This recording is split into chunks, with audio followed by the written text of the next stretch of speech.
सरस्वती नमस्तुभ्यं वरदे कामरूपिणी विद्यारंभं करिष्यामि सिद्धिर्भवतु मे सदा।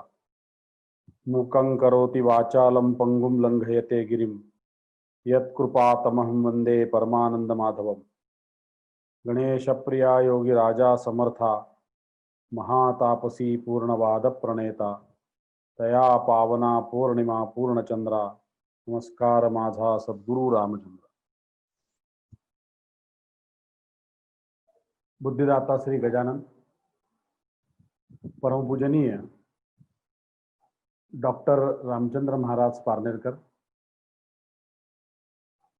परमपूजनीय माझे तीर्थरूप श्री विष्णू महाराज पारनेरकर यांना साष्टांग प्रणिपात करून ग्रंथराज पूर्णवादाला नतमस्तक होऊन या ठिकाणी उपस्थित सर्व मान्यवर माझ्या ज्येष्ठ श्रेष्ठ गुरुबंधू भगिनींनो,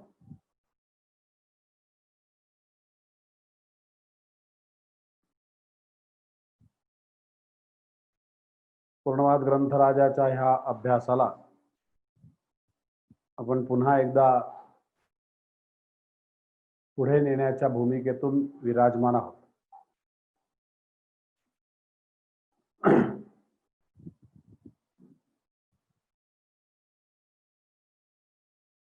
अभ्यास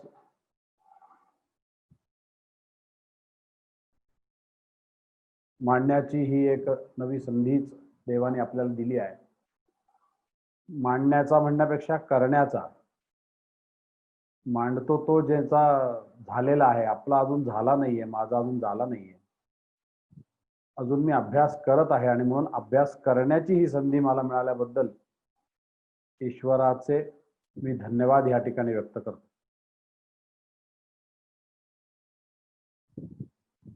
आपण कालपासून नवे गेले अनेक दिवसापासून पूर्णपुरुषाच्या या अभ्यासाचा एक भाग म्हणून आपण सर्व विचारात घेत आहोत। पूर्णपुरुष प्रकरणच मला असं वाटतं की आपल्याला पूर्ण उरेल असं आहे, पण मुळात एक गोष्ट निश्चित आहे आणि ती म्हणजे अशी की पूर्णपुरुष हाच आपला मूळ सिद्धांत आहे आणि पूर्णवादाच्या अभ्यासाच्या दृष्टीने आपण आपला सिद्धांत आधी पक्का करणं हे जास्त गरजेचं आहे। सिद्धांत पक्का झाला तर सिद्धी निश्चित आहे हे आपल्याला सर्वांनाच विदित आहे आणि म्हणून आपण सिद्धांतावर जास्त जोर ह्या वेळेसच्या या आपल्या 15 दिवसाच्या अभ्यासात देण्याचा प्रयत्न केलाय आणि त्या अनुषंगाने आपण इतर सर्व विषयांना कसा हात घालता येईल याचा विचार या ठिकाणी केला आणि प्रयत्न केलाय।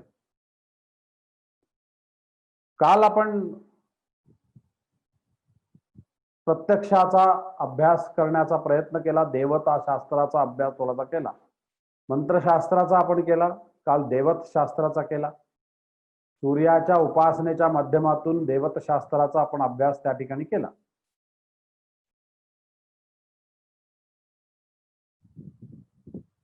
ऋषी विद्येनुसार असे अनेक अभ्यास आपण केले।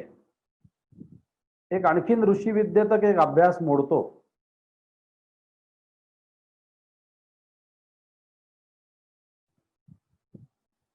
त्यानुसार आपण थोडासा आज आणखीन अभ्यास करण्याचा प्रयत्न करू।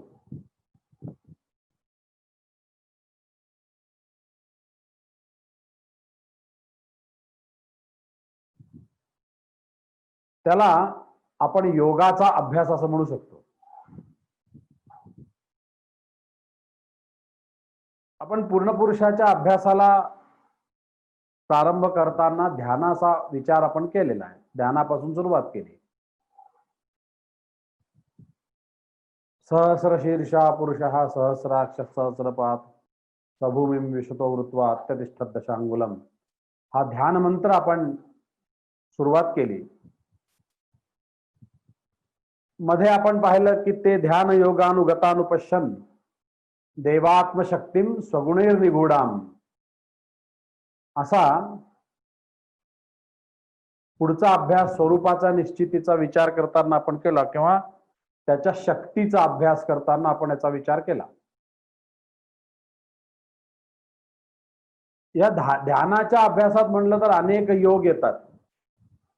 ज्ञान योग आहे, ध्यान योग आहे, हठयोग आहे, राजयोग आहे. आपणही याला एक नाव देऊ आहे, म्हणजे जे महाराजांनी दिलेलं आहे. जे महाराजांनी जो योगाचा अभ्यास केलाय, आपल्यासाठी जो योग तयार केलाय, त्याचं नाव मी तुमच्या समोर सुरुवातीलाच ठेवतो. जसा राजयोग असतो, आपण पुरस्कार देतो राजयोगी, असा एक पुरस्कार आपण देतो. तसं ह्या अभ्यासाला किंवा ह्या महाराजांनी जे शास्त्र निर्माण केलंय त्याला महाराजयोग असं आपण म्हणू शकतो. महाराज योग नाही बरं का, महाराजयोग असं आपण त्याला म्हणू शकतो.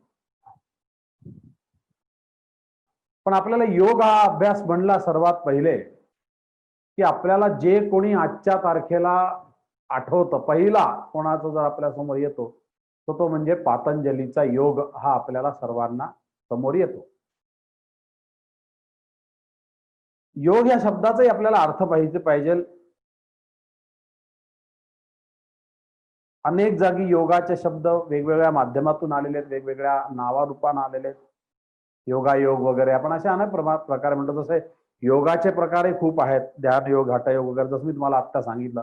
अगदी अनुक्रम योग असा इथपर्यंत योगाचा प्रकार आलेला आहे. हे सगळे योगाचे भाग आहेत. पण योग हा जो मूळ विषय ज्याच्यासाठी आला, म्हणजे वेदाच्या माध्यमातून जर त्याचा विचार केला तर हा योगाचा अभ्यास हा ईश्वर स्वरूपाच्या निश्चयासाठी योग असा खरं तर मूलभूत अभ्यास आला.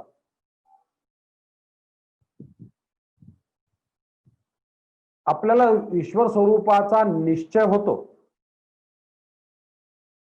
पण आणखीन एक भाग राहतो आणि तो म्हणजे दर्शनाचा.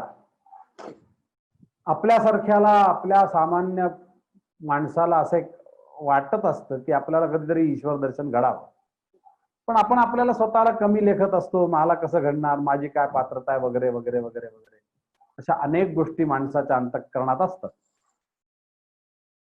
पण एक सुप्त इच्छा माणसाच्या अंतःकरणात दर्शनाची निश्चित असते, यात तिळमात्र शंका नाही.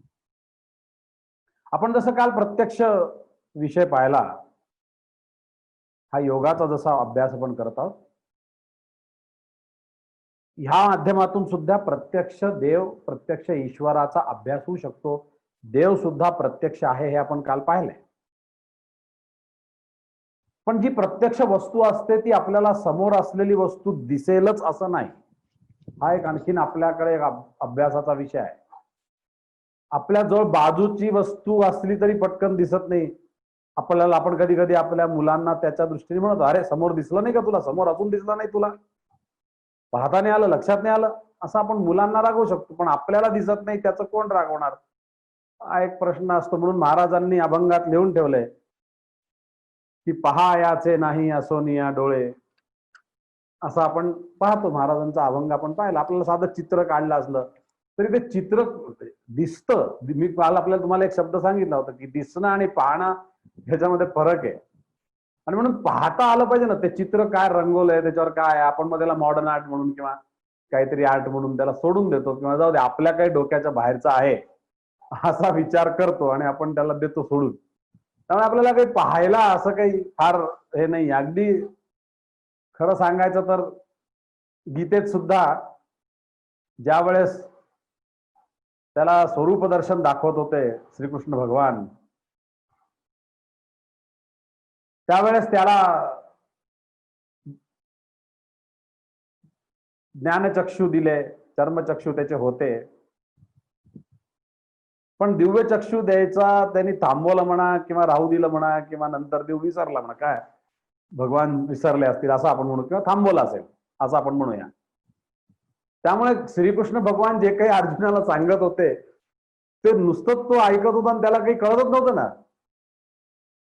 हे दिव्य चक्षु दिल्याशिवाय त्याला काहीच कळलं. शेवटी जेव्हा त्याला दिव्य चक्षु दिले त्यावेळेस त्याला ते सर्व दिसायला लागला, मग त्याचा आनंद झाला. त्यालाच काय, मग दिव्य चक्षुच्या माध्यमातून संजयाला सुद्धा तो आनंद झाला. इतका आनंद झाला, त्याच्यात त्याचा एक शब्द आलाय, आता तो मला पूर्ण आता पाठ नाहीये, पण मोहरमुहू असं तो म्हणतो की मला खूप आनंद, खूपच परमानंद झालाय, असं त्याचं म्हणलं हे स्वरूप ईश्वराचं पाहून. अभ्यासाचा आनंद आपल्यालाही होतोय, यात तीळ मात्र शंका नाही.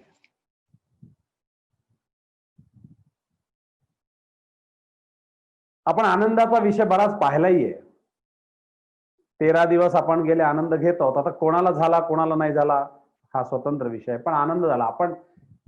मला तरी खूप आनंद झाला, यात तीळ मात्र शंका नाही. तुम्हालाही झालाय असा मला विश्वास आहे. आनंदी आनंदगडे, इकडे तिकडे चोहीकडे, आनंदाचे डोही आनंद तरंग, ते आपण सर्व ऐकत असतो. आनंदाचे विषय आपण नेहमी ऐकत असतो. मग असा आनंद कुठे होऊ शकतो, असा प्रश्न आपल्यासमोर येऊ शकतो. तर ईश्वराच्या दर्शनानं सुद्धा खूप आनंद होतो, असं आपल्याला एक नेहमी सांगितलेलं की ईश्वर कळाला, असा म्हटला, लक्षात आला, तर आपल्याला नक्की आनंद होऊ शकतो. आणि म्हणून योग हा दर्शनाच्या, ईश्वराच्या दर्शनासाठी आहे. हे थोडंसं आपण त्यासाठीच्या माध्यमातून थोडासा अभ्यास करूया. पण तिथे काय लागतं, त्या अभ्यास दर्शनासाठी काय लागतं किंवा तो लक्षात घेण्यासाठी काय लागतं, तिथे एक गोष्ट लागते, ज्याला महाराजांनी आपल्याला शब्द दिलाय की तिथे जिज्ञासा लागते, तळमळ लागते, उताविळा लागतो, खूप उतावळ व्हावं लागतं. तेवढं आपल्याला असं आतून वाटावं लागतं, खरंच आपल्याला झालं पाहिजे दर्शन, हे आपल्याला वाटायला लागतं. त्यासाठी वेदांनी जो मार्ग दिलाय त्याला योग मार्ग असं म्हणतात. हा आपण थोडा अभ्यासाकरता विचारात घेऊया. वेदाबरोबर अनेक मार्ग जन्माला आले. मंत्रशास्त्रामध्ये अनेक मार्ग, मंत्रशास्त्र, वेदशास्त्र, तसा हा योगशास्त्रही जन्माला आला. वेदाचं एक वैशिष्ट्य आहे की वेद सर्वांना जन्माला घेऊन आले, अनेक शास्त्र जन्माला घेऊन आले. पण हा वेदाचा असलेला योग मार्ग आणि पातंजलाचा असलेला योग मार्ग हा थोडासा आपल्या दृष्टीने अभ्यासाकरता याच्यामध्ये फरक आहे, हा लक्षात घेणं सुद्धा कर्मप्राप्त आहे. आपण हे सर्व जे प्रास्ताविक मी तुमच्या समोर ठेवतोय बंधू भगिनींनो, हे थोडंसं आपल्याला समजण्याकरता आहे. आपल्याला फक्त याची जिज्ञासा असते, कळायला पाहिजे, आपल्या लक्षात यायला पाहिजे की नेमकं कुठे फरक आहे, काय त्याच्यामध्ये आपल्याला वेदाचा अभ्यास किंवा पूर्णवादाचा अभ्यास काय आहे आणि इतर तत्ववेत्यांनी किंवा संतांनी, महंतांनी, मोठ्या व्यक्तींनी, अभ्यास व्यक्तींनी काय केलेलं आहे, त्याचं आपल्याला थोडंसं माहीत असणं गरजेचं आहे. त्याच्यात अडकून नाही पडायचं, हे तितकंच सत्य आहे. पातंजल योगाच्या दृष्टीने त्यांनी जर विचार केला तर त्यांनी स्वतः काय झालं होतं की त्यांनी स्वतःनी मरण पाहिलं होतं. त्याच्या जीवनात असा प्रसंग घडला, आता तो मी सगळा सांगत नाही आता, की त्यांनी मरण पाहिलं होतं, पण त्याला मरणाचा अनुभव होता, पण मरणानंतर जे काही असतं त्याचा अनुभव नव्हता. आणि त्यामुळे त्याच्या डोक्यात हा प्रश्न आला, असा विचार आला की मरणानंतर काय असतं, काय होतं, याचा आपण अभ्यास करायचा का, असा प्रश्न त्यांनी स्वतःला. मोठ्या माणसांची प्रक्रिया असते. डॉक्टर पारनेरकर महाराज असतील, दादा असतील, विष्णू महाराज, म्हणजे हे सगळे आपली मोठी आपले गुरु असतील किंवा ही संत मंडळी असतील, यांचा एक वैशिष्ट्य मी जे तुम्हाला सांगितलं ते हे की ते प्रश्न उपस्थित करतात आणि त्याचं उत्तर शोधतात. त्या दृष्टीने त्याच्या अंतःकरणात ही जिज्ञासा निर्माण झाली की यार आपण मरणाच्या नंतर काय असतं, मरण म्हणजे काय. आता आपल्याला समजा आपण असं म्हणलं की काय होतं, तिथे शरीर सगळं तसंच असतं, शरीर तसंच्या तसं असतं, पण आपल्या शारीरिक प्रक्रिया सगळ्या बंद झाल्या असतात, त्याला आपण मरण म्हणतो. हा आपण एक मरणाचा अभ्यास करू शकतो की शरीर आपलं काय असतं, शरीर जाळावं लागतं, आपण सगळं हे तर हे अभ्यासाकरता तुम्हाला सांगतो. पण प्रत्यक्ष शरीर तसंच्या तसं राहतं, पण शारीरिक प्रक्रिया ज्या असतात त्या मात्र सर्व बंद होतात. आणि म्हणून त्यांची ही जिज्ञासा होती पातंजलीची की आता नेमकं मला या मरणानंतर काय असतं, मरणानंतरचा अनुभव कसा असतो, याचा आपण अभ्यास केला पाहिजे. तुकाराम महाराज माहिती म्हणतात की माझे म्या मरण पाहिले डोळा, हे तुकाराम महाराजांचा अनुभव आहे। याचा अर्थ काय? त्यांनी सुद्धा त्यांचं मरण पाहिलेलं असलं पाहिजे। मरण पाहणं हा एक स्वतंत्र अभ्यास आहे। ही लोकांचं एक गोष्ट सांगतो तुम्हाला, हे पातंजली असतील किंवा हे सर्व मोठी संत मंडळी महंत मंडळी यातले यांचं एक वैशिष्ट्य आहे। आणि हे लोक सर्वात महत्वाचं काही यांच्याजवळ असेल तर हे अत्यंत प्रामाणिक आहेत। त्यांनी एक गोष्ट केली की त्यांनी काहीतरी तत्वज्ञान निर्माण करायचं म्हणून लिहिलं नाहीये। बघा पातंजलीचं वैशिष्ट्य सांगतो, काहीतरी योगाचं तत्वज्ञान निर्माण करायचं, योगाचं काहीतरी साधन निर्माण करायचं आणि मग ते लिहायचं असं नाही। तर बंधू भगिनींनो, त्यांनी ह्या अभ्यासाच्या दरम्यान त्यांना जो अनुभव आला तो त्यांनी जो लिहिला त्याला पातंजल योग म्हणतात। हा अभ्यास तुम्ही आम्ही लक्षात ठेवणं, हा प्रामाणिकपणा आहे त्यांचा। आपण एखादा प्रवास करतो आणि प्रवासाचं वर्णन जसं आपण लिहितो त्या प्रकारे त्यांनी हा मरणापर्यंतचा प्रवास केला आणि त्या प्रवासाचं जे वर्णन आहे ते वर्णन म्हणजे पातंजली योगाचा अभ्यास आहे, हे आपण लक्षात घेतलं पाहिजे। आणि म्हणून त्यांनी तिथे वाक्य काय वापरलं? योगानुशासनः असं त्यांचं एक वाक्य आहे त्याच्यामध्ये, की योग म्हणजे काय तर शासन आहे। शासनाप्रमाणे म्हणजे त्या महाराजांनी आपल्याला बऱ्याच दृष्टीने यावेळेस त्या दृष्टीने शिकवलेलं आहे। नीती म्हणजे माणूस वगैरे असा विषय त्याच्यात आपल्याला माहिती आहे। योगानुशासन असं आपण त्याला म्हणलेलं आहे। मी कसा वागलो, आपल्याला डॉक्टर पारनेरकर, मी तुम्हाला प्रामाणिकपणाचा विषय सांगत होतो, जसं पातंजलींनी शासन लिहिताना त्याच्यात जसा विचार त्यांनी केला तसं डॉक्टर पारनेरकर आम्हाला असं सांगतात स्पष्ट, काय ही मंडळी कशी मोठी आहेत हे तुम्हाला मी सांगतोय, महाराज म्हणून नाही, कशी मोठी आहेत। यांनी काय केलं? यांनी सांगितलं की मी जसा वागलो ह्या प्रकारानं मी वागलो आणि ह्या प्रकारानं ह्या तत्वज्ञानाप्रमाणे ह्या अभ्यासाप्रमाणे वागल्यामुळे मी सुखी झालो, म्हणून तुम्ही असे वागा असं ते सांगतात। हेच पातंजलीच आहे की मी असं पाहिलंय, मी असं करून पाहिलंय। याला म्हणतात प्रामाणिकपणा, यांना म्हणतात निष्ठा। हा अभ्यास जर तुम्ही आम्ही लक्षात घेतला तर आपल्याला कळेल। आणि म्हणून पुढे योगाचा अभ्यास करताना त्यांनी त्याच्या पुढे काय लिहिलं? या योगानुशासन असं म्हणल्यानंतर योग म्हणजे काय तर योगश्चित्त वृत्ती निरोधा, असं योगश्चित्त वृत्ती निरोधा असं योगाचं एक महत्वाचं विधान त्या योगाच्या पातंजली योगाच्या अभ्यासात केलेलं आहे। म्हणजे काय तर आपल्याला एक आपण अष्टांग योग जे पाहिले होते, तुम्हाला मी सांगितले होते अष्टांग योग, आहार ध्यान धारणा आहार निहार प्रतिहार, हे जे आपल्याला तुम्हाला प्रत्याहार वगैरे जे मी तुम्हाला सर्व सांगितले होते अष्टांग योग, त्याची म्हणजेच आपल्या इंद्रियांचं जे काही असेल या सर्वांचा आपल्याला चित्तवृत्ती ज्या असतात त्याचा निरोध पूर्ण करायचा म्हणजे योग साधायचा, अशी एक त्याची व्याख्या आपण करू शकतो। आपल्याला डॉक्टर पारनेरकर महाराजांनी हाच विषय एका वेगळ्या माध्यमातून अभंग क्रमांक 8 याच्यामध्ये लिहिलेला आहे। आता पहा डॉक्टर मी तुम्हाला हे सगळं सायमल्टेनियसली सांगतोय, थोडंसं आपण अभ्यासाकरता विचारत घेऊया। अभंग क्रमांक 8 तुम्ही बघा, त्याच्यामध्ये महाराजांनी एक आपल्याला हे सांगितलंय, काय सांगितलंय तो अभंग काय? शरीराचे आणि मनाचे या रोग न होती हे भोग प्रारब्धाचे। हे तुम्ही सर्व लक्षात ठेवा, मनाचे या रोग हा अभ्यास फक्त लक्षात ठेवा।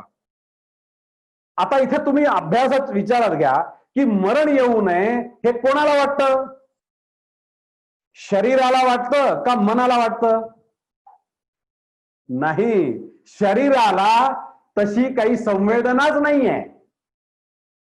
शरीराला कुठे अशी तुमच्या कातड्याला तुमच्या याला अशी कुठे संवेदना आहे का की जिथे असं वाटतं की मरण येऊ नये? नाही, मरण येऊ नये ही संवेदना मनाची आहे। ही गोष्ट आता इथे अभ्यासाकरता लक्षात ठेवा। प्रत्येक गोष्ट तुम्ही मी थोडं स्लोली का सांगतोय की याचा अभ्यास फार महत्वाचा आहे। म्हणून मनाला कायम असं वाटत असतं की आपण मरू नये, पण शरीराचा असा काही हेतू नसतो, शरीराला कुठे अशी संवेदना नसते। आणि म्हणून आपण सुरुवातीला अभ्यास केलेला आहे की मन हे ईश्वर दत्त आहे। हा अभ्यास आपण एका अभ्यासाच्या माध्यमातून संपर्क ग्रंथाच्या अभ्यासाच्या वेळेस केलेला आहे। असा विचार आपण नेहमी करत असतो। हाच विचार आपल्याला जो आपण पुढे नेत आहोत आता अभ्यासाच्या माध्यमातून, फक्त त्याचा उल्लेख करून पुढे जातो की जो दादा सध्या अभ्यास पुढे नेत आहेत, रोहितजी वगैरे ही मंडळी जो त्याचा अभ्यास करतायत, इंट्युशनल सायन्स हा जो प्रकार आहे हा त्याच्यातलाच एक प्रकार आहे, एवढं फक्त जाणीवे करता तुम्हाला जाता जाता सांगतो. मरणानंतर आपण कसे, हा विचार मनाचा आहे. पण आता इथे लक्षात घ्या, पातंजलींनी जे केलं ते काम जे आहे ते शारीरिक क्रिया केली, मनाची प्रक्रिया केली नाही. शारीरिक प्रक्रियेच्या अभ्यासासाठी हा विषय केला. ही गोष्ट तुम्ही आम्ही लक्षात घेणं गरजेचं आहे. मनाचा इथे कुठेही विचार नाही. आणि म्हणून शारीरिक क्रिया बंद पडल्या तर आपल्याला कसा अनुभव घेता येईल, हा अभ्यास पातंजलीच्या योगाच्या माध्यमातून झाला. म्हणून त्यांनी समाधीपाद आधी घेतला. ऍक्च्युली आता हे सर्व मी तुम्हाला जे सांगतोय बंधूंनो, थोडस मी पण अभ्यासच केलाय, मी पण याचा विचारच करतो आहे, पण जे समजलंय त्याला एक अत्यंत सुंदर रीतीने मी तुम्हाला तुमच्या पुढे ठेवण्याचा प्रयत्न करतोय. जे त्याच्यात आलंय ते, आणि आपण कसं याचा विचार करू शकतो की त्यांनी नेमकं काय केलं. जी अवस्था सगळ्यात शेवटी येते समाधी अवस्था, ती समाधी पाद ज्याला म्हणतात या योगाच्या अभ्यासामध्ये, ती त्यांनी आधी घेतलीये. का तर त्यांना तो मरणाचा अनुभव लवकर हवा होता. ही गोष्ट तुम्हाला अभ्यासाकरता लक्षात ठेवा. आणि मग त्यांनी साधनपाद आणि साधनापाद नंतर कैवल्यपाद असा शेवटचा पाद जो असतो तो कैवल्यपाद असतो. ही गोष्ट अभ्यासात लक्षात ठेवा. हा आधी समाधीपाद जो आहे ना तो आधी घेता येत नाही. धारणेपासून फार आधीपासून सुरुवात करावं लागतं आणि मग खूप शेवटी ते जातं. समाधी अवस्था खूप नंतर येते, पण त्याच्यासाठी खूप काही करावं लागतं. पण त्यांनी ते काहीही न करता त्यांच्या अभ्यासाकरता आणि त्यांच्या योगाची माझ्या मते तेवढी गती असल्या कारणानं त्यांनी डायरेक्ट समाधीपाद घेतला. हे त्यांचं वैशिष्ट्य आहे. आणि समाधीवरून त्या पादावरून परत जेव्हा ते खाली आले, ह्या जगावर आले, परत जगात आले, परत आपल्या अस्तित्वावर आले, तो प्रवास त्यांनी जो साधला, ते जे साधलं आहे ते म्हणजे पातंजली योग आहे, हे लक्षात घ्या. हा अभ्यास फार महत्वाचा आहे. आणि ते त्यांनी काय केलं, सूत्रबद्ध केलं.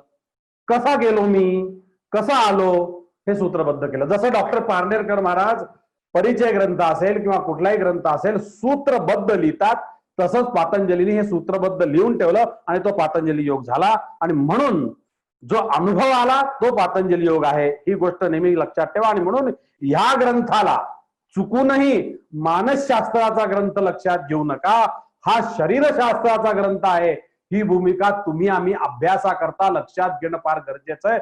इथे थोडासा आजच्या काळामध्ये घोळ होतो की पातंजली हा मनाचा योग आहे, मानसशास्त्राचा विचार करण्यासाठी केलेला आहे. मेडिटेशनच्या माध्यमातून त्याचं मार्गदर्शन घेणं हा अत्यंत निराळा प्रकार आहे. तसं होत नसतं, कारण त्यांनी मुळातच शारीरिक प्रक्रियेसाठी केलेलं आहे, मानसिक प्रक्रियेसाठी नाही. हे आम्ही अभ्यासात लक्षात ठेवणं अत्यंत गरजेचं आहे, किमान आपण तरी. आणि म्हणून पातंजली ह्या शब्दातच फार सर्व काही आलेलं बघा. अंजुली, पात म्हणजे माझ्या अंजुलीत मला जेवढं मिळालं तेवढं मी दिलं आहे, असं ते लिहितात. हा प्रामाणिकपणा आहे.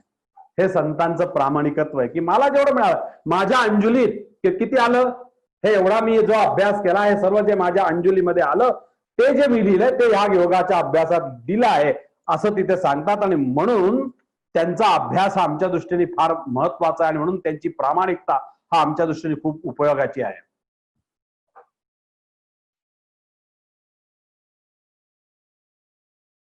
यात एक आणखीन आता पुढच्या अभ्यासाच्या दृष्टीने 4 शब्द फार महत्वाचे आहेत. ते 4 शब्द आपण घेऊया. आपण, मी तुम्हाला मगाशी सांगितलं की सायमल्टेनियसली जातो आहोत, थोडा हळू जातोय आपल्या अभ्यासासाठी. 4 शब्द आहेत त्याच्यामध्ये. धारणा, हे शब्द लक्षात ठेवा. ध्यान, तिसरा समाधी, आणि चौथा जो आहे संयम. संयम या शब्दाचा अर्थ इथे आहे की धारणा, ध्यान आणि समाधी याचं एकत्रीकरण जिथे होतं त्याला संयम असं म्हणतात. ही संयमाची इथली व्याख्या आहे, हेही लक्षात ठेवा. योगशास्त्राचा अभ्यास हा ध्यान धारणेसाठी आपल्याला करायचा आहे, हे लक्षात ठेवा. खरं सांगू बंधू भगिनींनो, तोंड ओळख याच ग्रंथामध्ये 105 पानावर मरण मंगलमय असते हा अभ्यास महाराजांनी आम्हाला या ध्यानासाठी करून दिलेला आहे आधीच. हे आम्ही लक्षात ठेवणं गरजेचं आहे. मरणात खरोखर जग जगते. आणि म्हणून डॉक्टर पारनेरकर महाराजांनी त्यांच्या वडिलांचं चरित्र त्यामध्ये त्यांनी एक तांब्यांची कविता लिहिली आहे. कोणची कविता? पूर्णाहुती. आज ध्वरी पडे पूर्णाहुती अशी ती कविता आहे. दादांचं चरित्र लिहिलंय त्याच्यामध्ये तांब्यांची कविता आहे. का? मरण मंगलमय कसं असतं हे दर्शन घेण्यासाठी महाराज तिथे त्या ठिकाणी सांगतात. दुसरं आपल्याला त्याच्यामध्ये आणखीन पुढे अभ्यासाकरता घ्यायचं आहे आणि ते म्हणजे असं की दुसरं सूत्र जे तोंडओळखीमध्ये महाराज आपल्याला सांगतात ते एक सूत्र आपल्याला आणखीन लक्षात ठेवायचंय. तिथे महाराजांनी आपला अभ्यास थोडासा करून घेतला आणि ते सूत्र आहे योग कर्मसु कौशलम. हे सुद्धा एक सूत्र आहे. तुम्हाला जर लक्षात आलं असेल तर तुम्हाला कळेल. कर्मसु कौशलम म्हणजे काय? योग कशाने साधतो?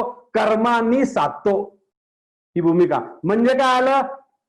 कर्म कशाचा आला? कर्मयोग कशाचा आहे? तर शारीरिक प्रक्रियेचा आहे. ही गोष्ट तुम्ही आम्ही लक्षात ठेवणं फार गरजेचं आहे. आणि म्हणून मंत्रशास्त्र, योगशास्त्र असे जसे अनेक शास्त्र आलेले आहेत बंधू भगिनींनो, त्याचप्रमाणे या वेदाचं वैशिष्ट्यच आहे की काय जन्माला घातलंय हो यांनी, सर्व जन्माला घातलंय. वेदामध्ये काही नाही असं नाहीच.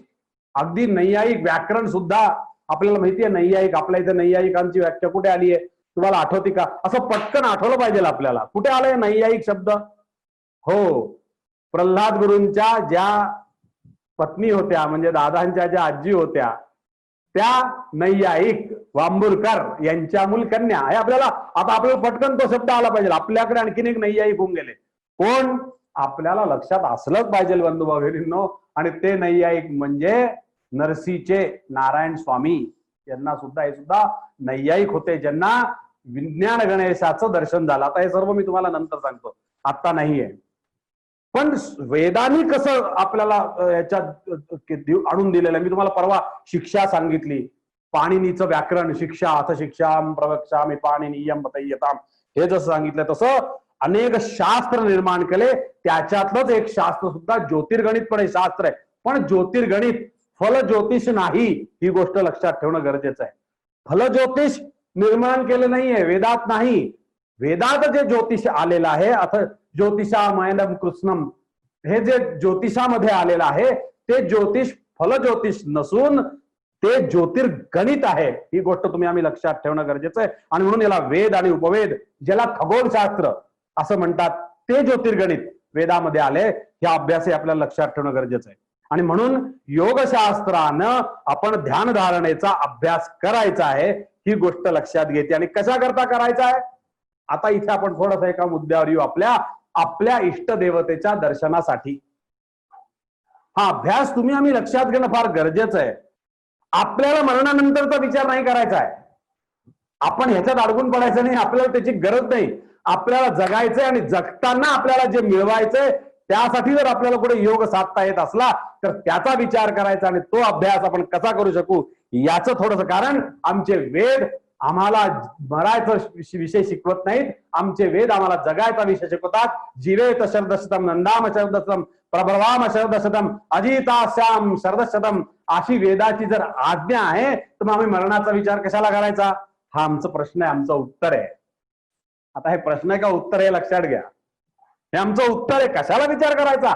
विचारच करायचा नाही, आपल्याला जगायचा विचार करायचा. आणि जगताना मला माझं इष्टदैवत समजलं पाहिजे, यासाठी जर कुठे ध्यान धारणा आम्हाला शिकवली असेल तर त्याचा विचार जर होत असला तर तो आपण करण्याचा या ठिकाणी प्रयत्न करू.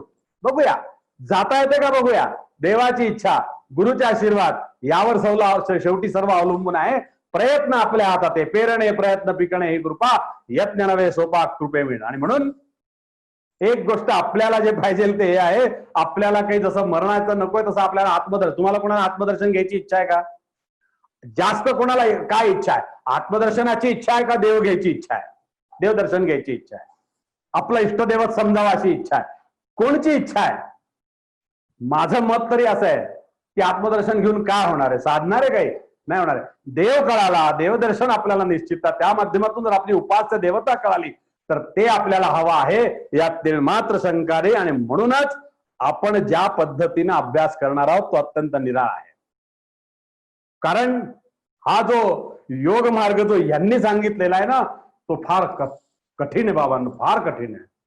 षटचक्राची शुद्धी करा. हा योगशास्त्राच्या माध्यमातून पहिले काय करावं लागतं? षटचक्राची शुद्धी करायची. मूलाधाराच्या ठिकाणून, म्हणजे मूलाधाराच्या ठिकाणी, आता तर मूलाधार वगैरे ते सगळे शब्द तुम्हाला, मला ते समजायला आता वेळ नाहीये, पण मूलाधाराच्या ठिकाणी तुम्हाला त्या मातृका दिसल्या पाहिजे. तुम्हाला तो गणपती, त्या मूलाधाराची किंवा त्या योगाची जी देवता आहे गणपती, ती तुम्हाला तिथे दिसली पाहिजे. आता हे सर्व घडवायचं म्हणजे फार कठीण आहे ना. एक एक चक्र शुद्ध करत जायचं आणि कुंडली जागृत करायची, म्हणजे मग योग साधतो. कोणी शिकवलं? आपल्याला एवढं फार शक्य नाहीये.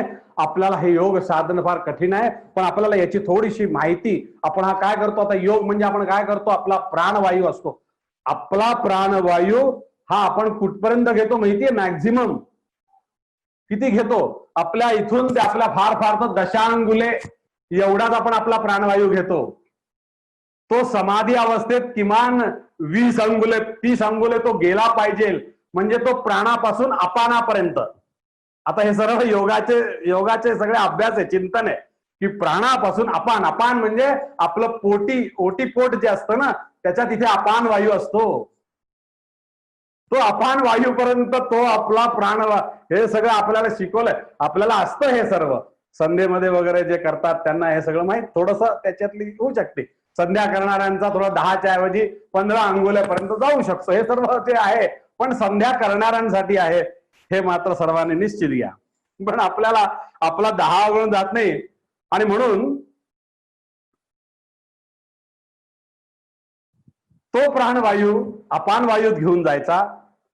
अपान वायूवरून तो मूलाधार, मूलाधाराचा शब्द असा असतो की जिथे आपल्या शरीराची शिवण असते, मागच्या बाजूला आपल्या शरीराची एक शिवण असते, त्या शिवणीच्या तिथे तो येऊन बसला पाहिजे. तो प्राणवायू तिथे रोकायचा असतो.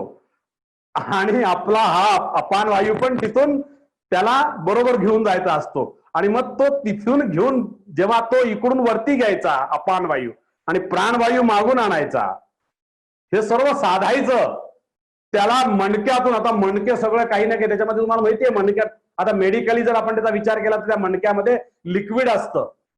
आणि हा वायू म्हणल्यानंतर, प्राणवायू म्हणल्यानंतर याच्यामध्ये अग्नी असतो. आता हा प्राणवायू अग्नी जो आहे हा त्या मणक्यातल्या त्या लिक्विडाला जाळत जाळत जाळत जाळत जाळत छोट्या मेंदूपर्यंत येतो.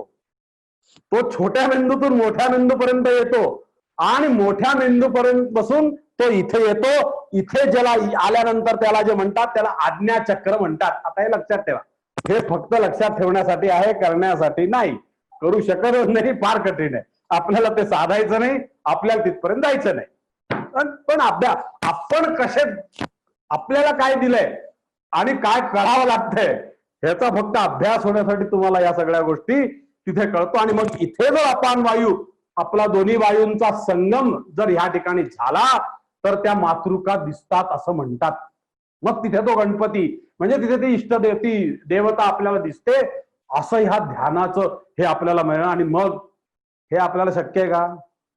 हे जे प्राणवायू आज घेतले जात नाहीत, संध्या केली जात नाही, हे जे मॅक्झिमम आज भारतामध्ये हृदयविकाराचे झटके वाढल्याचं मूळ कारण हे आहे. भारतीयांना ज्या प्राणवायूचा एक महत्वाचा अभ्यास सांगितलेला आहे, ते प्राणवायूचा अभ्यास जर साधला तर हे कठीण जात नाही. बंधू भगिनींनो, थोडा अभ्यास चिंतन करा म्हणजे आपल्याला कळेल. म्हणून श्वासोश्वासाचा विषय आपल्याला शिकवलेला आहे. आज जे श्वासोश्वासाचा त्रास होतोय ना सर्वांना, हा त्रास थोडासा जर आपण पूर्वीपासून थोडी संध्या केली असती तर कदाचित फार भीती नसती वाटली, एवढंच सांगू इच्छितो.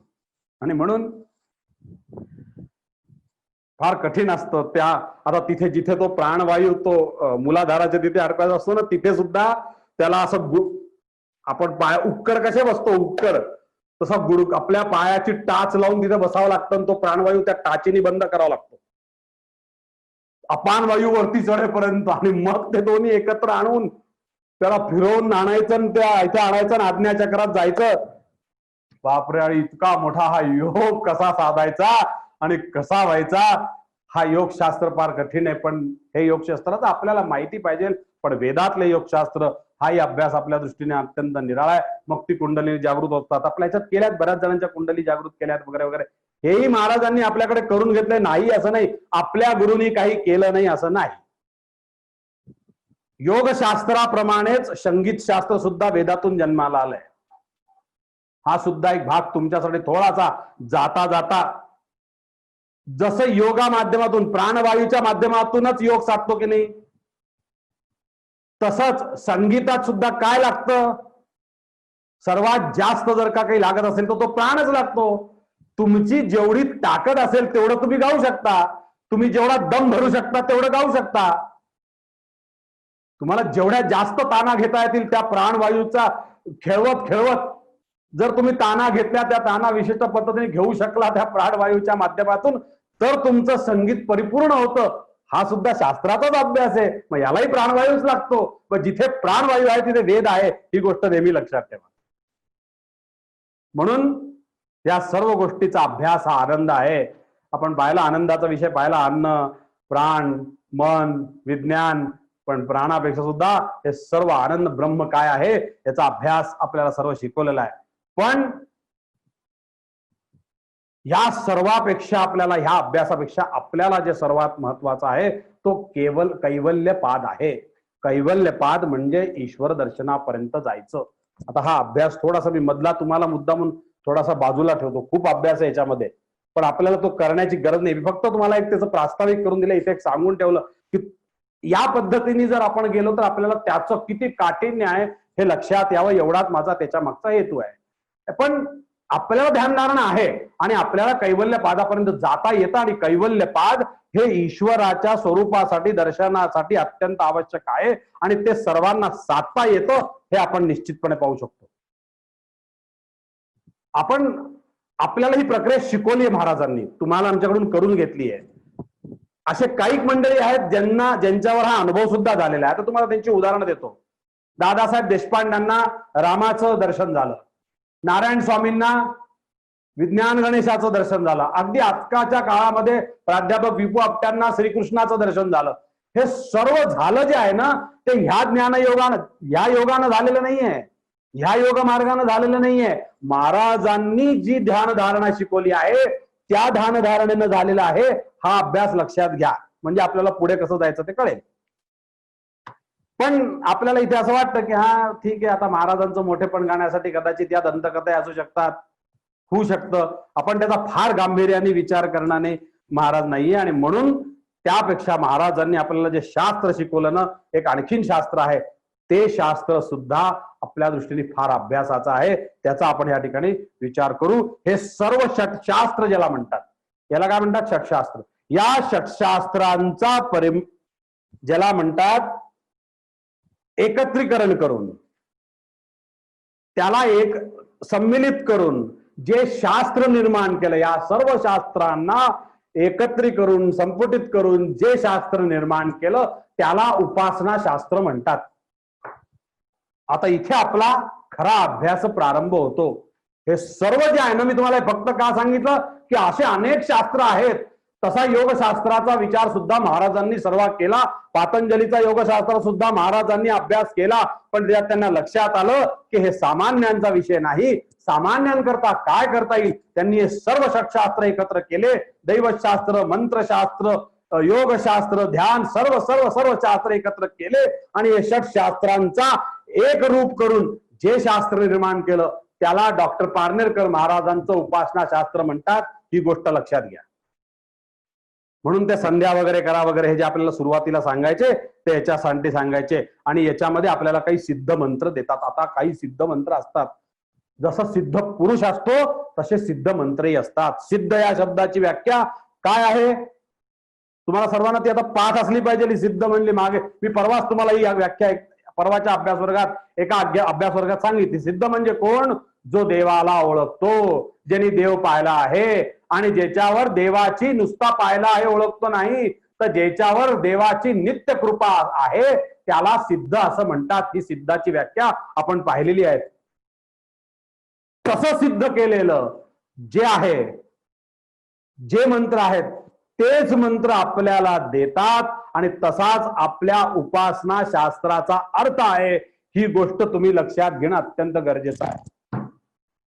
तुमच्यावर इथे फक्त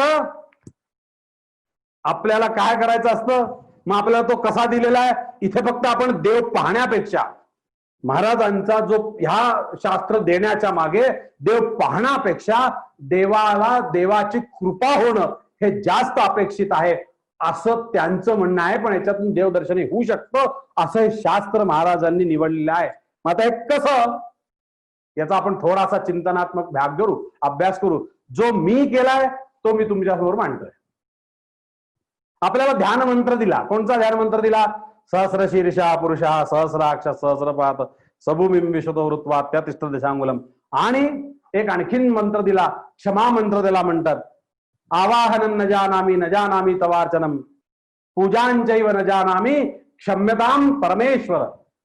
सुरुवात आणि समारोप असा आपल्या ह्या पूजेचा विषय असतो. आवाहनं न जानामी, आपण आवाहन केलं देवा तुला, पण आम्ही हे सर्व का आपण असं म्हणतो, देवा हे जे काही सर्व या ह्याच्यात सांगितलंय बाबा एवढं काही मी साधू शकत नाही आणि म्हणून माझ्या कृतीमध्ये जी काही चुकी झाली असेल त्यासाठी तुम्हाला क्षमा कर असं म्हणण्यासाठी हा क्षमा मंत्र सुद्धा आपल्याला महाराजांनी दिलेला आहे, आपल्याकडून म्हणून घेतलेला आहे.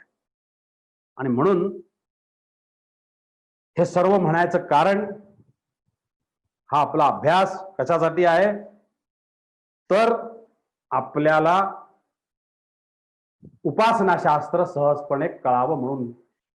हे सर्व साधताना एक गोष्ट आणखीन फार महत्वाची असते आणि ते साधताना थोडीशी आपल्याला तरलता असणं फार गरजेचं आहे. तरलता आवश्यकता आहे. तिथे आपलं मन कोवळं असावं लागतं. तिथे आपल्याला जे जे गोष्टी आवश्यक आहेत त्या गोष्टी आवश्यक असणं फार गरजेचं झालेलं आहे. पण आज अडचण अशी झालेली आहे की आज डॉक्टर पारनेरकर महाराजांच्या विचाराच्या भूमिकेतून त्यांनी आपल्याला असं म्हणतात किंवा आपल्याला गुरु म्हणतो की अरे बाबा आजचा माणूस हा फार कठोर झालेला आहे.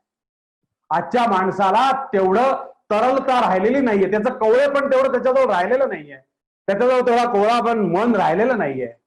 लोकांचं मरण पाहू शकतो आपण. पातंजली सारखा योगाचा जर विचार केला असता आपण आपलं मरण पाहायला गेलो असतो का?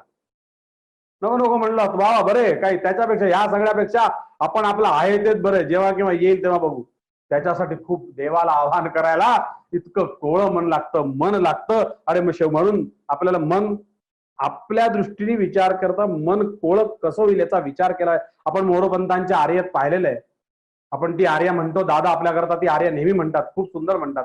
कृतांत कटकामल ध्वज जरा दिसो लागली पुरस्सर गदासवे झगडिता तनु भागली सहाय्य दुसरे नसे तुझविणे बळे आगळा नहो जरी उताविळा स्वरिपुका पितो हागळा. ही मोहीपंतांची जी आर्या आपल्याला दादा नेहमी ऐकवतात. इतकं उतावळेपण इतकं कोवळेपण असावं लागतं. पण इतकं कोवळेपण आज आपल्या जवळ आहे का हा प्रश्न आपल्याला शेवटी मोरोबंद काय म्हणतात, देवा आता घाई करा, आता मला तुमच्या दर्शनाची अभिलाषा लागली आहे, आता मला तुमचं दर्शन पाहिजे, आता सर्व संपत आलं हो, आता तरी घाई करा, आता तरी या, अशी देवाला प्रार्थना. पण इतकं अंतःकरण मवाळ त्यासाठी करता येणं काम कसं माऊलीच्या शब्दात म्हणायचं चकोर तलगे असं आपण माऊलीच्या शब्दात म्हणू शकतो. तितकं मन आपण करू शकतो का? भक्तीसाठी जे लागतं ना ते अत्यंत मन आपल्याला अत्यंत चकोर तलगे असं लागत असतं, मवाळ लागत असतं. आपण आपल्या आजूबाजूला आपण देव असताना सुद्धा आपण विसरतो. आपण उपासना करताना सगळेजण बसतो. मला सांगा उपासनेच्या माळेमध्ये किती लक्ष असतं आणि बाहेर किती लक्ष असतं? कोण काय करतंय, मग तिकडे हे चालू आहे का, मग ऑफिसला जायचंय का, पळायचंय का, लवकर झाली पाहिजे असले त्या परिस्थितीत बसून जायचंय. जे असेल ते आपल्याला खरं तर इतकी सूट दिली आहे, पण आपण तेवढं करू शकत नाही. हे महाराजांनी ओळखलंय. काही गोष्टी त्याच्यामध्ये आपल्याला महाराजांनी ओळखल्यामुळे थोडं आपल्यासाठी सोपं केलंय. अहो आपणच काय, आपल्याला माहिती आहे आपल्या महाराष्ट्राचा इतिहास, पेशवे सुद्धा केवढे मोठे भक्ती, माधवराव पेशवे म्हणजे अत्यंत भक्त, गणेशाचा भक्त. आपल्याला सर्वांना माहिती आहे पेशव्यांचं का उपासना करत होते, गणपतीचं ध्यान लावून बसले होते. इकडे निजाम चालून आलेला सुद्धा कळाला नव्हता. शेवटी त्यांना जाऊन सांगावं लागलं, उपासना मोळ करावी लागली की नाही, आता तुम्हाला गेल्याशिवाय पर्याय नाही, तुमचा तो धर्म आहे, राजधर्म आहे, तुम्हाला जायलाच पाहिजे, देवधर्म सोडा आणि राजधर्माकडे जा, असं सांगावं लागतं. पण तेवढं त्यांचं मन होतं, तेवढे ते त्याच्यामध्ये विलीन झाले होते. आपण तर त्यांच्या इतके खरं तर बिझी नाहीयेत. श्रीमंतान इतके आपण बिझी आहोत का, राजा इतके आपण बिझी आहोत का? पण तरी सुद्धा आपण आपला मोबाईल सुद्धा तिथे पूजेच्या तिथे, कोणाचा आलाय का, हो बरं बोलतो, पूजा करायला जरा 5 मिनिटात बोलायला, ठेवून दिला फोन. आपल्याला ते पूजा करताना सुद्धा फोन लागतो. देवा कसं काय आमचं होणार, आम्हाला इतकं मन आम्हाला चकोर कसं करता येईल, एवढं मवाळ कसं करता येईल, एवढं आम्हाला कसा तू आम्हाला कन्व्हॉल्व होशील, हा प्रश्न आमच्या समोर फार गरजेचा. उपासनेसाठी निवांतता पाहिजे, ती आमच्याजवळ नाहीये आणि ती कशी असली पाहिजे हा आपल्याला फार महत्वाचा आहे. पण बंधू भगिनींनो, एक गोष्ट लक्षात ठेवा, आपल्याला कॉन्सन्ट्रेशन व्हायला पाहिजे असं वाटत असतं, पण महाराजांनी त्यांच्या मंत्राच्या सिद्धीने आपल्याला असं सांगितलेलं आहे. आजच्या काळात ते शक्य नाही हे डॉक्टर पारेनेरकर महाराजांनी ओळखलं होतं आणि म्हणून माझे शिष्य जशी उपासना करशील तसं तुला त्यांना पावावं लागेल हे सांगून त्यांनी आपल्याकरता उपासना शास्त्र आणखीन सोपं केलं. कॉन्सन्ट्रेशन नाही झालं तरी चालेल, पण उपासना झाली पाहिजे हा अट्टहास धरला आणि त्या मंत्रामध्ये अशी सिद्धता केली की कॉन्सन्ट्रेशन नाही झालं तरी देवाची कृपा होऊ शकते.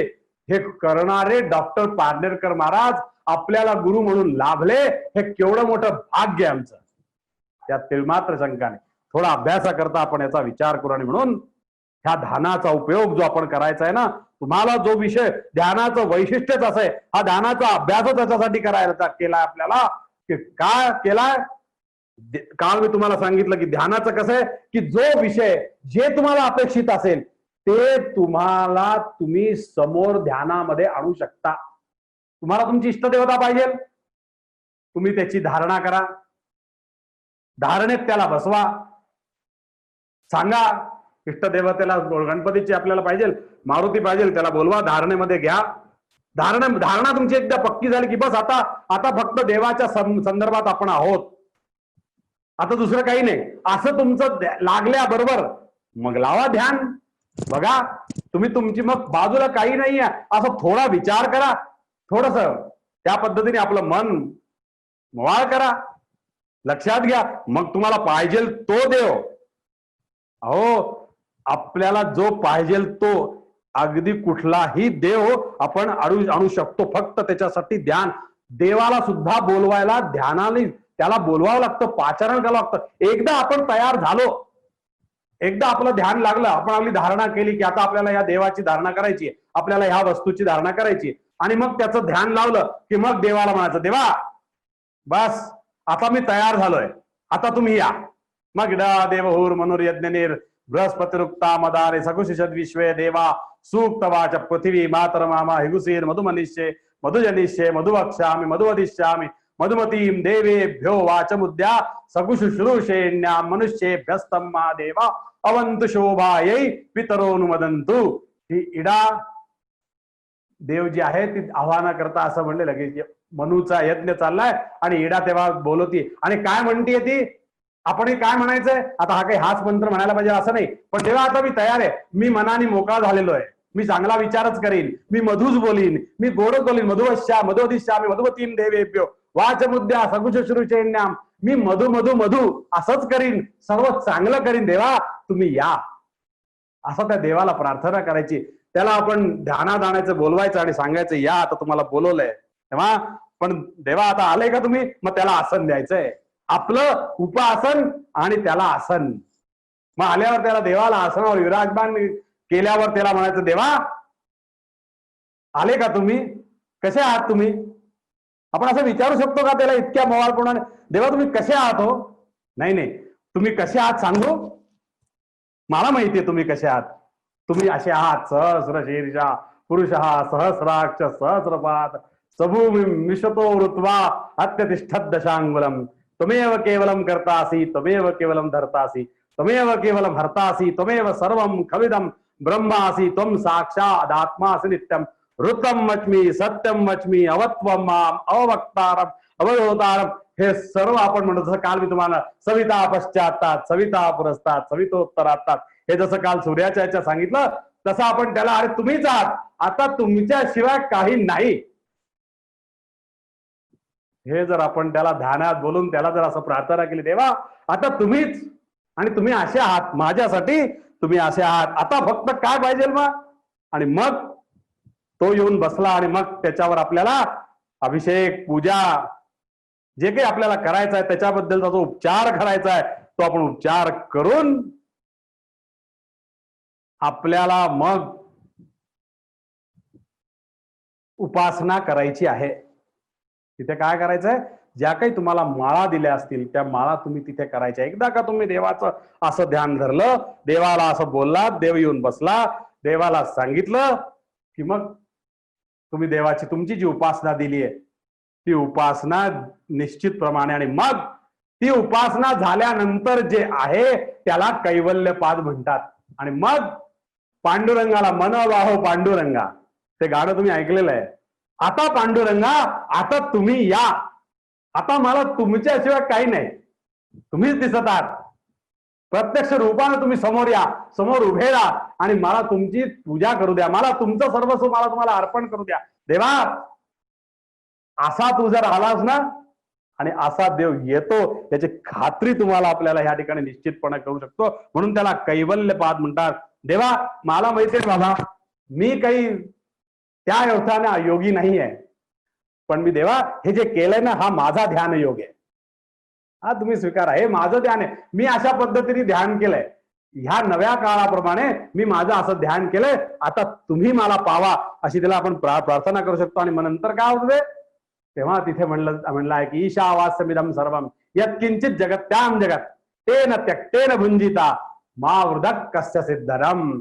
आता सर्वमिदं तुम्हीच, तुमच्याशिवाय कोणीही नाही, हे स्पष्टपणे आपण त्याला देवाला सांगू शकतो. आणि म्हणून पूर्ण पुरुष असो इष्टदेवता असो, आपल्याला जे काही असेल ती समोर उपस्थित येऊ शकते. आणि ती एकदा उपस्थित झाली की मग जो मंत्र आमच्या समोर येतो तो मंत्र आहे ओम पूर्णमदः पूर्णमिदं पूर्णात् पूर्णमुदच्यते पूर्णस्य पूर्णमादाय पूर्णमेवावशिष्यते. आता तुम्हीच, हेच तुमचं पूर्ण रूप, हेच तुमची पूर्ण पुरुषाचं दर्शन, हेच माझ्या इष्टदेवाचं दर्शन, असं आपल्याला दर्शन त्या ठिकाणी होऊ शकतं. आपल्या स्वरूपाची निश्चिती त्या ठिकाणी येऊ शकते. अशी लय आपली लागली पाहिजे. अशी लय लागती का आपली? पण लय लागणं म्हणून आपल्याला तिथे, पण आपल्याला लय लागली, हे किती वेळ लागतं ह्या लयीला? खरं सांगू का, 5-10 मिनिटं लागतो, जास्त नाही. आपण उपासनेच्या वेळेस थोडस जर आपण प्रयत्न केला ना तर आपल्याला आपल्या इष्टदेवतेचं आणि त्या पद्धतीने दर्शन झाल्याशिवाय राहणार नाही. बंधूंनो, इथे एकांतात नाही लोकांतात सुद्धा आपण त्याला बोलून पाहू शकतो आणि घेऊ शकतो. अरे तुम्ही आलात का देवा, या या या बसा, काय बात आहे, स्वागत आहे, अहो तुम्ही असे आहात, तुमचं असं मी कशीही पूजा करतो, जी काही पूजा असेल जे मला येत असेल ते तुमचं तुम्ही स्वीकार करा, अशी लय लागली पाहिजे. पण आपलं तसं लय लागत नाही, ती लागणं गरजेचं आहे. पण म्हणून महाराजांनी आपल्याला एक विषय जो शिकवलाय ते काढताही आलं पाहिजे. आपल्याला काही दिवसभर बसायचं नाहीये. ती 10 मिनिटाची जी उपासना दिली असेल त्या 10 मिनिटात हे सगळं शक्य आहे, ही गोष्ट तुम्ही आम्ही लक्षात घ्या. आणि मग पाहिजे तिथे मन लावणं आणि मग पाहिजे तिथून मन काढून घेणं. परत तिथून देवाची घेतली, देवाने दर्शन दिलं, आशीर्वाद दिला, कृपा केली, उपासना संपली, पूजा संपली, आपला ध्यानयोग संपला की आपण आपल्या 24 तास ऑफिसच्या कामाला मोकळे. मग दिवसभर देव तुमच्या बरोबर राहील, देवाला तुमच्याजवळ जाईल, तुम्हाला देवाजवळ जायची गरज नाही. मग देव म्हणेल आता मी तुझ्या बरोबर येतो, तू मला इतक्या प्रेमाने इतक्या छान तळमळीनं कळकळीनं माझ्या पाचारण करून माझं पूजा अभिषेक केला ना बाबा, अरे आता तू माझ्यासाठी 10 मिनिटं दिले, मी आता तुझ्यासाठी 23 तास 40 मिनिटं देतो. क्या बात आहे, याला म्हणतात देव. सिर्फ देता है वो देव, म्हणाल तेवढं देतो. हीच तर देवाची खासियत आहे. आणि हे ज्यांनी शिकवलं तो वेद. म्हणून वेद आणि देवाचं महत्व आहे हे आमच्या भारतीयांनी लक्षात घेतलं पाहिजे. आणि म्हणून ज्या पाहिजे जिथे पाहिजे ज्यांच्यासाठी आपण ध्यान लावलंय त्या देवता येतात, ही वेदाची भूमिका आहे. अगदी आहुती देताना सुद्धा आपण जर यज्ञ करत असू तर यज्ञाची आहुती देताना सुद्धा आपण ज्या देवतेला पाचारण करू तोच आला पाहिजे अशी वैदिकांचा अट्टहास आहे. इंद्राला बोललंय इंद्रम, तोच आला पाहिजे, दुसरा देव नको आम्हाला. हा अभ्यास आहे, हे वैदिकांचं महत्व आहे. बा आम्ही बाकीच्यांना नाही बोलवत. श्रेयदान द्यायचं ना, आम्ही तुम्हाला श्रेयदानासाठी बोलवलंय. आणि म्हणून श्रेयदानाला महत्व आहे. इथे आपल्याकडे एक तुम्हाला उदाहरण म्हणून सांगतो, एक सहज गोष्ट आठवली म्हणून माझ्यासमोर सांगतो की श्रेयाला काय महत्व आहे. ज्यांना बोलवलं त्यांनीच कसं यायचं आणि श्रेय द्यायचं असतं किंवा घ्यायचं असतं, ही गोष्ट तुमच्या माझ्यासाठी सुद्धा गरजेची आहे. वेदमूर्ती प्रल्हाद गुरूंनी इंदोरला संहिता स्वाकार केला. आपल्या घरातली गोष्ट म्हणून सांगतोय तुम्हाला. आमच्याकडे इंदोरला होळकर, तुकोजीराव होळकर त्यावेळेस राजे होते. आणि राजांच्या समृद्धीसाठी, राजांच्या आयुष्यवर्धनासाठी त्यांनी यज्ञ केला असं त्यांनी सांगितलं की हा यज्ञ त्यांनी केला. आता ही बातमी राजांपर्यंत पोहोचली म्हणून राजांनी त्या काळाप्रमाणे काय 100 होन म्हणा काय त्यांचे जे काही नाणे असतील त्यावेळेसचे चांदीचे पैसे वगैरे जे काही असतील ते त्यांनी पाठवून दिले यज्ञाच्या तिथे. यज्ञाच्या तिथे पाठवल्याबरोबर प्रल्हाद गुरु म्हणले की आम्ही राजासाठी यज्ञ केलाय, राजाच्या पैशासाठी नाही, हे परत घेऊन जा म्हणले. आणि राजे येत असले तर आम्हाला हे यज्ञाचं श्रेय त्यांना द्यायचंय, एवढी आमची प्रार्थना त्यांच्यापर्यंत पोहोचवा म्हणते. याला म्हणतात वैदिक. आले राजे आले, पण राजांचा जोडे काढणारा, आता राजेच होते ते, त्यांचा जोडे काढणारे त्यावेळेस ते आले नाही. आणि म्हणून त्यांचे गडकरी नावाचे सेक्रेटरी होते. आणि ते गडकरी नावाचे सेक्रेटरी प्रल्हाद गुरूंकडे गेले आणि त्यांनी प्रल्हाद गुरूंनी त्यांना प्रल्हाद गुरूंना सांगितलं की राजे आलेत पण जोडे काढणाऱ्यांना आल्यामुळे आणि त्यांना जोडे काढता येत नसल्यामुळे त्यांना आतमध्ये येता येत नाहीये, तर कृपा करून तुम्ही माझ्याजवळ श्रेय द्या, मी त्यांना देऊन टाकतो. दादा प्रल्हाद गुरु म्हणले, दादा म्हणले की जर का राजे आतमध्ये येऊ शकत असतील तर त्यांना विनंती आहे त्यांनीच येऊन हे श्रेय घेऊन जावं, नाहीतर अन्यथा आम्हाला या श्रेयाचं काय करायचं आहे हे आम्ही आमचा निर्णय घेऊ. एवढा निरोप राजांपर्यंत पोहोचवा. राजे स्वतः पाय उतार झाले, जोडे काढले, श्रेय घ्यायला आले आणि राजांना श्रेय दिलं. आणि श्रेय दिल्यानंतर मग प्रल्हाद गुरु म्हणले माफी असावी राजे, आम्ही आपल्याला थोडा त्रास दिला पण आम्ही आपल्या आयुष्यवर्धनासाठी दिलं होतं, या राज्यासाठी दिलं होतं. या गडकरींच्या हातात देऊन त्यांना थोडीच आम्हाला राजा करायचं होतं. आमचे राजे तुम्ही आहात, तुम्हीच अहो आम्ही इंद्र आला नाही तर आम्ही आमची आहुती सुद्धा त्याला देत नाही. जर आम्ही तो देव आला नाही तर त्या देवाला आहुती देत नाही तर तुम्ही दुसऱ्यांकडून कसं काय श्रेय घेता, हे सांगणारे वैदिक आहेत. याला वेद म्हणतात. आणि म्हणून ह्या श्रेयदानाला फार महत्व आहे बंधू भगिनींनो.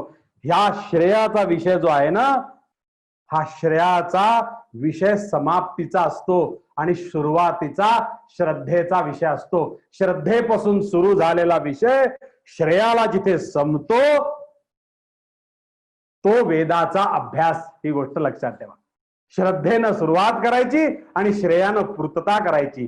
श्रेयदान घेऊनच पूर्णाहुती आहे. ही गोष्ट आम्ही नेहमी अभ्यासासाठी लक्षात दिला. आणि म्हणून श्रीकृष्ण सुद्धा गीतेमध्ये सांगतो श्रेयानाम स्वधर्णो निगुणः, असं श्रीकृष्णाचं सुद्धा वचन आहे. ही गोष्ट आम्ही लक्षात ठेवणं अत्यंत गरजेचं आहे. आणि म्हणून तुम्हाला एक गोष्ट अत्यंत आवर्जून सांगतो, महाराज तुम्हाला जे श्रेय देतात, तुम्हाला 1 रुपया देतात, तुम्हाला पेढा देतात, तुम्हाला एखादं फळ देतात, तुम्हाला आणखीन कोणाला तरी पाठवू नका आणि कोणालाही वाटू नका. श्रेय फक्त तुमच्यासाठी आहे. ज्यांनी केलं त्यांच्यासाठी आहे, ज्यांच्यासाठी केलं त्यांच्यासाठी आहे. तुम्ही उपासना केली, तुम्हाला दिले श्रेय, गुरुने दिलेलं श्रेय तुम्हीच घ्यायला जा आणि तुम्हीच त्याचे अधिकारी आहात. ही गोष्ट नेहमी करता लक्षात ठेवा. हा अभ्यास म्हणून सांगतो. आणि म्हणून गुरु जे घेतो ती भूमिका आपल्याला सर्वांना, आपल्याला काय करतो आपण सर्व, मग श्रेय आपण घेतल्यानंतर मग तुम्ही बाहेर वाटू शकता. तिथे 4 जणांना वाटायला बोलवू नका, घ्यायला बोलवू नका.